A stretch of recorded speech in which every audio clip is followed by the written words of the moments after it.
السلام علیکم میم، کیسی آپ؟ میم کیا دیکھ رہے ہیں میم جو منڈے تک ملتوی انہوں نے کر دیا؟ کیا نواز شریف کے آنے سے پہلے ان کو سزا سنانے جا رہے؟ میرے خیال میں آپ کو سیدھی سی بات بتا دوں، اول تو کیس میں کچھ نہیں ہے. اول تو کیس میں کچھ نہیں ہے، سب کو پتہ ہے. آج میں خود سن کر آئی ہوں، اب میں بھی بڑی باشعور ہو گئی ہوں. عدالت میں بیٹھ کے کافی کچھ سمجھ آ گئی. کچھ نہیں ہے کیس کے اندر. سیدھی سی بات ہے، عمران خان پہلے بھی کہہ چکے ہیں. آپ صرف غور اس چیز پہ فرمائیں کہ رانا ثناء اللہ نے یہ ڈونلڈ لیو کے لیے کیس کیا ہے. اصل میں تو یہ کیس بنتا ہے فارن منسٹری کا. اگر ان کا سائفر کا کوئی کاغذ گم گیا تھا تو یہ بلاول زرداری کو اس کو کیس کرنا چاہیے تھا. پھر رانا ثناء اللہ کس کے لیے کیس کر رہے ہیں؟ وہ ڈونلڈ لیو کے لیے کر رہے ہیں. اب ساری ناراضگی ڈونلڈ لیو کو بچا، یہ سارا کچھ خان صاحب نے کہا تھا ڈونلڈ لیو کو، باجوہ کو اور امریکن ایمبیسی کے لیے یہ کیس ہو رہا ہے. پہلے تو یہ سمجھ آئیں. اب یہ بیچارے وہاں سارے لائرز بھی کھڑے ہیں، جج صاحب بھی مشکل میں ہیں کیونکہ کچھ نکل ہی نہیں رہا. کیونکہ جو دفعات یہ لگانے کی کوشش کر رہے ہیں وہ اس کیس سے کوئی اس کا تعلق نہیں. بلکہ ہم تو اپیل کریں گے chief justice Pakistan supreme court کے جو چیف جسٹس ہیں کہ ایک سائفر تھا جو پریزیڈنٹ صاحب نے بھیجا تھا. کس نے بھیجا تھا شراز؟ پریزیڈنٹ صاحب، ڈیپٹی اسپیکر نے بھیجا تھا چیف جسٹس عطا بندیال کے پاس. وہ سائفر بھی تو کہیں پڑا ہوگا، انشاءاللہ وہ گما نہیں ہوگا. اچھا علیمہ صاحبہ یہ بتائیے گا، ایک سیکنڈ، تو وہ سائفر ادھر پڑا ہوگا. تو ہمیں تو اپیل کرنی چاہیے جسٹس فائز عیسیٰ صاحب کے پاس کہ وہ اس کو ذرا کھول کے پڑھ کے اپنی عوام کو بتا دیں کہ یہ کیا سازش تھی پاکستان کے ساتھ.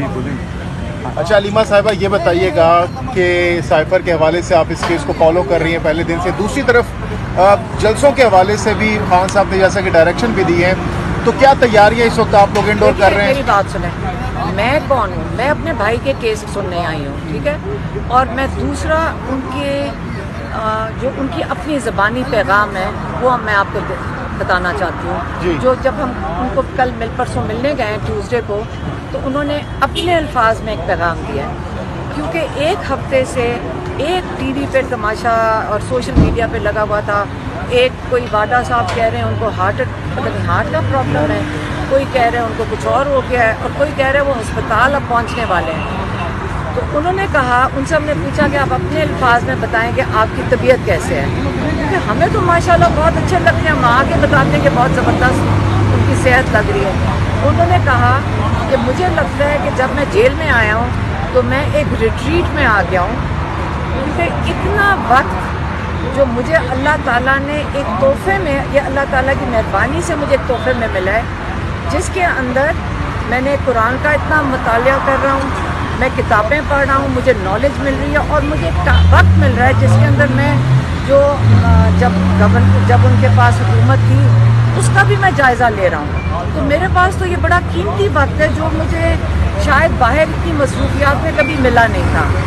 تو انہوں نے کہا کہ مینٹل فٹنس، فزیکل فٹنس اور روحانی فٹنس، انہوں نے اشارہ کر کے کہا زمین سے میں آسمان پہ پہنچ گیا ہوں. 2.5 مہینے میں زمین سے میں آسمان. مجھے آپ کہتے ہیں پاکستان کے کسی جیل میں بھیج دیں، مجھے نہیں فرق پڑتا. آپ لوگوں نے جو کرنا ہے میرے ساتھ کر لیں، لیکن جو میرا ایک ہی مطالبہ تھا، جو پاکستان کے ہر پاکستانی کا مطالبہ ہے کہ ہم اپنا آئینی حق مانگ رہے ہیں، اور وہ ہے کہ 90 دن میں الیکشن ہونے چاہیے. ایک دوسرا جو انہوں نے صرف کنسرن دکھایا، انہوں نے دکھایا اپنے جو لوگ ہیں جیلوں کے اندر، انہوں نے ان کے لیے کنسرن تھے کہ ان کے وہ لائرز کے ساتھ وہ فالو اپ کر رہے ہوتے ہیں کہ ان کے کیسز کے بارے میں. لیکن وہ کہہ رہے تھے کہ مجھے اب ان کی مجھے یہ فکر ہے کہ ان کے گھر میں کیا حالات ہیں. جو جیل میں ہیں ان کی مالی حالات کے اوپر بھی سب نظر رکھیں. اب ہم اس کے اوپر کام کریں گے. لائرز تو کام کر رہے ہیں ان کے کیسز کے اوپر. ہم ایک سوشل سروس کریں گے، ابھی ہم کر بھی رہے ہیں، لیکن اس کو ہم بڑھائیں گے کہ جو لوگ جیل میں ہیں ان کے گھروں تک ہم چیک کریں، مزید اس کو پھیلاؤ کریں